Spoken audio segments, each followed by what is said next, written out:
क्या शुभकामनाएं देना चाहेंगे? हाँ, बहुत अच्छी बात है। ऐसे तो हमारे सभी भारत नया वर्ष की सभी को शुभकामना तो देता ही हूँ। अगर कहने का मतलब है शुभकामना हमको उपयोगी कभी आती है कि हम नैतिकता, सात्विकता, प्रामाणिकता से जिएंगे तो। और दूसरी महत्व की बात है कि हमारा शरीर में ही भगवान बैठा है, उसके अंदर क्या खाना चाहिए क्या नहीं खाना चाहिए उसकी भान रखेंगे तो हमारा शरीर तो सोने जैसा है। मगर हम भान भूल गए हैं और कुछ भी डालते हैं, कुछ भी खाते हैं, तो उससे निरोगी हम नहीं रह सकते हैं। निरोगी रहना है तो एक ही रास्ता है कि आप लोग जो खाने की वस्तु है वही खाओ। तो मैं समझता हूँ कि सच्ची शुभकामना है, कोई व्यसन नहीं होना चाहिए, क्योंकि व्यसन देश को खोखला बना दिया है। बीड़ियाँ, सिगरेट, तंबाकू, दारू, और अभी तो ड्रग्स का जमाना आ गया। मैं अभी कल गुजरात में था, उधर पूड़ियाँ बना रहे हैं, किसका? ड्रग्स का।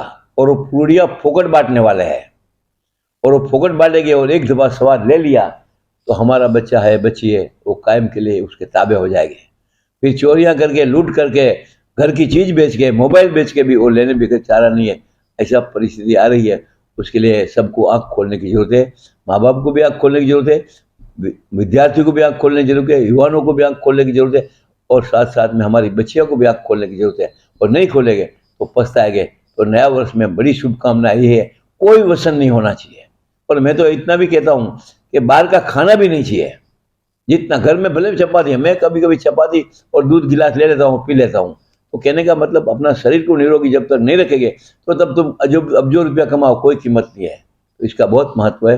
फिर से पूरा वर्ल्ड को शुभकामना देता हूँ, और अब साथ में हमारी सवेरा चैनल को भी शुभकामना देता हूँ कि आप लोग जगाने का काम कर रहे हैं, क्योंकि एक छोटा है बड़ा चैनल नहीं महत्व है, इसके अंदर हजारों नहीं लाखों लोगों को संदेश जाता है, और वो संदेश में से एकाध संदेश किसने ली लिया, और उसके लिए मैं पूरा भारत घूम रहा हूँ। भारत नहीं, विदेश घूम रहा हूँ, मेरा घर है लंदन में।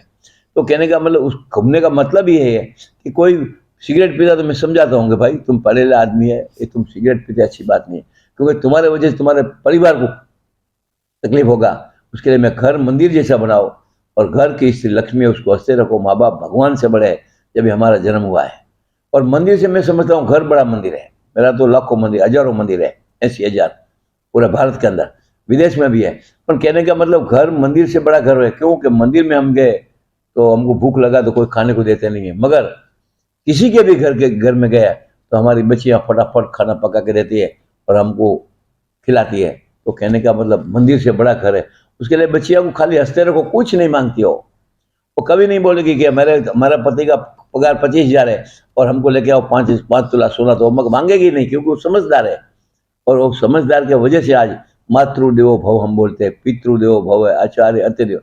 तो महिला भगवान से बड़ी है, मगर जिसका जितना उसका सम्मान होना चाहिए और नहीं हो रहा है हमारे भारत के अंदर, उसके लिए भारत माता ही दुखी है। मैं खातरे से कह सकता हूँ, भारत माता इतना दुखी है कि उसका कोई हिसाब नहीं है। उसके लिए हमारी ये परिस्थिति आ गई है। अब इसके से बाहर निकलने के लिए आंख खुली रखो। और काला काला सब बोलते हैं, काला बनाने वाले हम सभी है। अभी सफेद भी कौन बना सकते हैं? हम भी बना सकते हैं। अच्छे कर्म करे, किसी का भला करे, होता है तो भला करो, नहीं तो बाजू में हो जाओ, किसी का बुरा मत करो। तो मैं समझता हूँ काला में से दोहरा आपो आप भगवान करेगा। जय भगवान। सर, क्या कहना चाहेंगे, कलवा में जो 7 दिवसीय भागवत कथा का आयोजन हुआ है, ब्राह्मण संस्था सनातन संस्था द्वारा जो ये निर्माण किया गया है, उन्होंने जो कार्यक्रम किया है वहाँ पर, उसके बारे में आप क्या कहना चाहेंगे? हमारे कलवा में ब्राह्मण संस्था द्वारा भागवत जो हुई है उसके अंदर मैं कृष्ण जन्म में खास हाजिरी दिया था, उसके पहले भी एक दिन दिया था। और जहाँ भी भागवत होती है वो मैं जानबूझ के जाता हूँ, क्योंकि भागवत में बहुत मर्म है, और वो भागवत अपने ऊपर ही है। अभी उस दिन भी गया था तो उधर से सीधा गया मैं दीवा, उधर भी भागवत शुरू करके आया।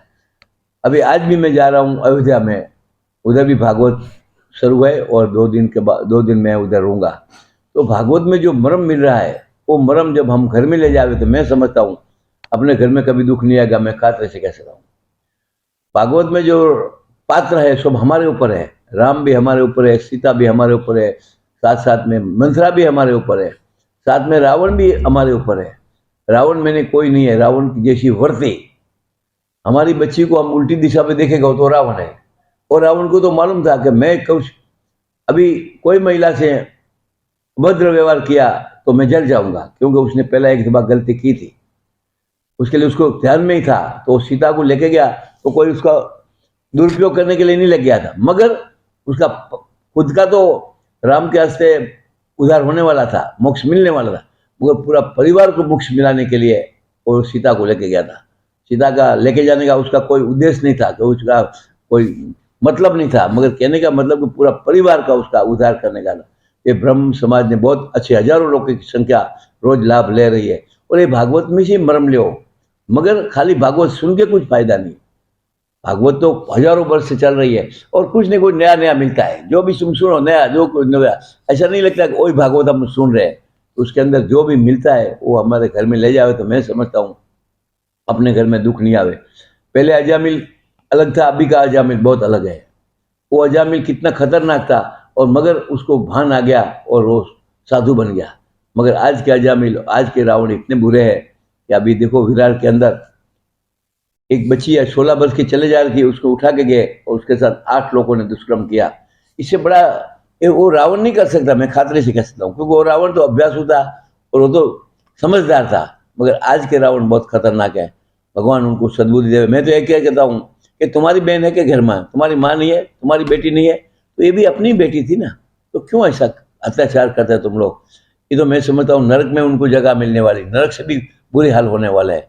तो कहने का मतलब भागवत का मर्म जो भी लेते हैं वो कभी दुखी नहीं होते। अपने इधर तो 15 दिन महीने से एक भागवत होती है, और मैं तो रोज 2-4 दिन से एक भागवत का दीप प्रागट्य करने को जाता हूँ। मुझे बहुत आनंद मिलता है।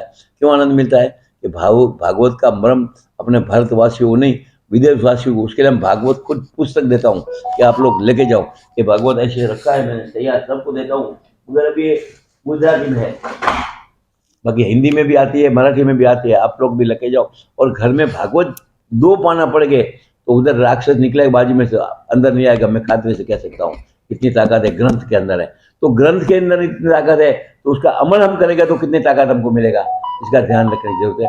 फिर से ब्राह्मण समाज को और सभी जो हजारों लोग आते हैं वो सभी को भगवान की कृपा वर्ष है। और आप लोग चैनल द्वारा, मैं बोलता हूँ, लाखों लोगों को जगाते हैं, उसके अंदर कोई एक शब्द ले लिया, एक मर्म ले लिया, तो मैं समझता तुम लोग को भी बड़ा आशीर्वाद मिलेगा।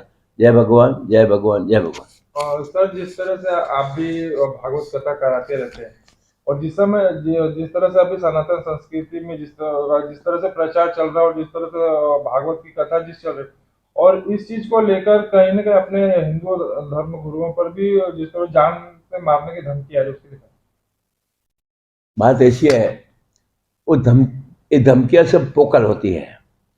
मैं इतना अभी एक मेरा उम्र 81 हो गया है, आज तक मुझे रोज भागवत 15 दिन महीना से कराता हूँ, सब दीप प्रागट्य करने को जाता हूँ, और सभी को ओपन में बोलता हूँ, कोई धमकियां मुझे मिली नहीं है, और धमकियों से डरने की कोई जरूरत नहीं। हमारा धर्म में इतनी ताकत है कि धर्म से हम नैतिकता से, सात्विकता, प्रमाणिकता चले तो किसी की बाप की ताकत नहीं कि अपने सामने आंख उठ करके गए।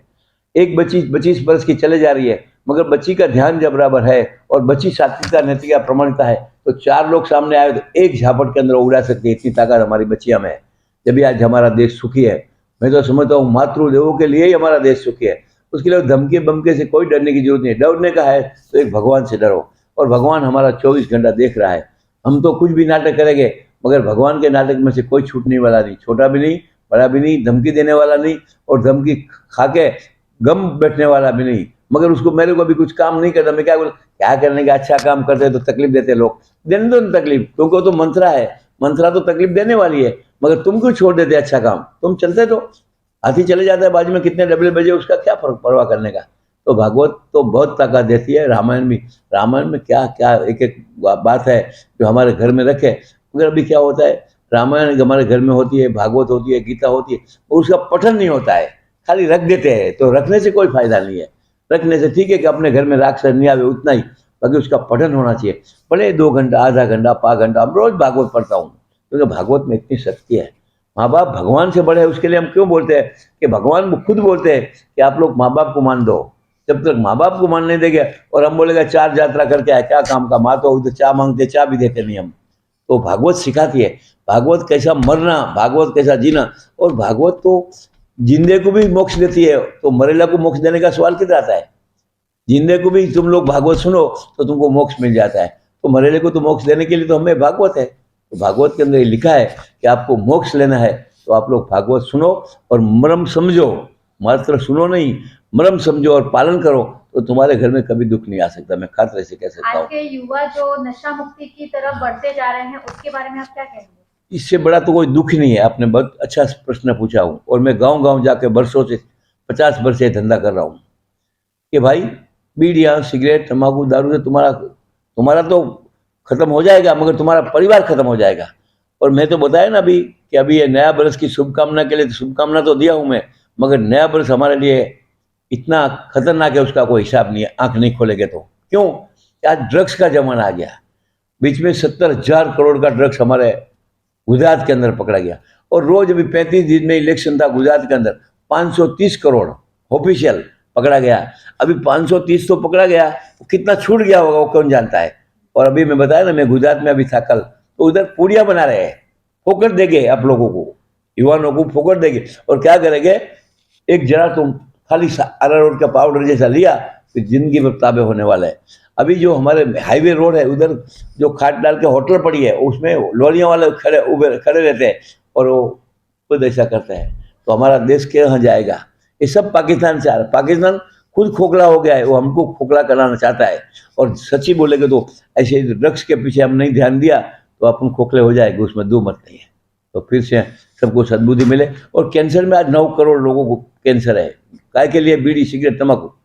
अभी हमारी माताओं को कैंसर होता है उसका अलग बात है, बाकी पुरुष तो सिगरेट, बीड़ी, तंबाकू से कैंसर हो। दारू भी इतना खतरनाक है, और आज दारू मैंने समझता है स्टेटस, दारू पीने वाले जरा अच्छा दिखते हैं। अभी मैं इतना बरस से कभी पानी भी नहीं पिया बाहर का, तो दारू का क्या सवाल आता है? तो ये सब जितने भी नाद है वो अच्छी बात नहीं है। उसके लिए मैं तो भगवान को यही प्रार्थना करता हूँ कि हम लोग के नाद में से छूट जावे, और जो हमारा घर का पहले के ज़माने का बाजरी का चपाती खाते थे, उसका जो मिठास है, वो मिठास है अभी आखिर थाली का 500 रुपये, 1000 रुपये की थाली में मिठास नहीं है, मैं खाते से कह सकता हूँ। तो मैं किसके भी घर में जाता हूँ, एक बाजरी का चपाती बना दो, फिर एक गिलास दूध दे दो, और फिर वो साग भाजी नहीं हो चलेगा, थोड़ा मिर्ची भूकी डाला, उस दूध डाला तो चटनी हो गया, खत्म। पेट तो भरना ही है, और क्या है? तो उससे जो आनंद मिलता है वो किधर नहीं मिलता है। और जिस तरह से लव जिहाद के जो केसेस चल रहे थे उसमें हमारी हिंदू बच्चियां ही ज्यादा शिकार हो रही है, उनके लिए क्या फर्क है? देखो, उसमें लव जिहाद की बात एक है, कुछ टका है, 100% बोल सकता हूँ मैं, कुछ टका उसके अंदर करते हो गए, कुछ टका प्रेम से जाते हैं, कुछ टका लालच से जाते हैं। तो ऐसा कुछ नहीं है, मगर ये तो क्या है, पॉलिटिक्स चल रही है एक दूसरे को नीचू पाड़ने के लिए, मगर उसको कर्म तो भोगना ही पड़ेगा। भगवान ने, अल्लाह ने कोई बोला नहीं कि तुमने दूसरे का धर्म, दूसरे का बच्ची उठा कर उसको धर्म परिवर्तन करो, दूसरे लोगों को धर्म परिवर्तन। भगवान और अल्लाह ने कुछ नहीं बोला। अल्लाह के जो ग्रंथ है उसके अंदर भी वही लिखा है कि इसका भला करो और अहम पोसो नहीं, और दूसरे को मारो और तुम खाओ, वो अल्लाह ने नहीं लिखा है।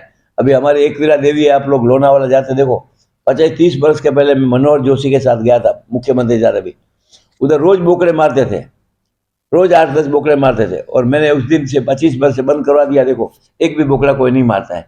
तो कोई खाली वो हवा में बातों करने का, लव जिहाद, अभी आज जमाना आ गया है, लड़का लड़की कोई नहीं बोल सकते, 18 वर्ष उम्र हो गया तो वो कहाँ भी जा सकती है, क्या कर सकेगा? मुस्लिम की लड़की अपने घर में आती है, अपने घर लड़, तो जब उसके सब जगह पे लव जिहाद नहीं, एकाध किताब होगा बनावटी का कि जो लालच देखे, बाकी तो सब जगह पे अभी तो सरकार खुद कहती है अंतर्राष्ट्रीय लग्न करो, दूसरी जात का साथ से लग्न करो, तो तुम उसमें क्यों बंद नहीं करते हैं? और फिर लव जिहाद का तो एक पॉलिटिक्स, राजकारण खेल के उसके अंदर पॉलिटिक्स खेलना है, और कुछ नहीं मेरा भाई, ऐसा कुछ नहीं। हमारे थाने के अंदर मैं इतना वर्ष से देख रहा हूँ, कोई ऐसा किस्सा बना नहीं। और समझो छुपी रुपी से एक आध किस्सा बन गया तो उसका मतलब नहीं है कि इधर सब थाने में हो रहा है, ये गलत बात है। यही तो उनका स्वार्थ, और काफ़ी भोंदू बाबा लोग रहते हैं एक दूसरे का नीचूपना दिखाने के लिए, उसके लिए उसके ऊपर अपन ध्यान। अपना देश 1,35 करोड़ लोगों का देश है, इसके अंदर ऐसा कोई घटना घट गया उसका मतलब कि वो सिक्का मार दिया हो, मैं मानने को तैयार नहीं हूँ।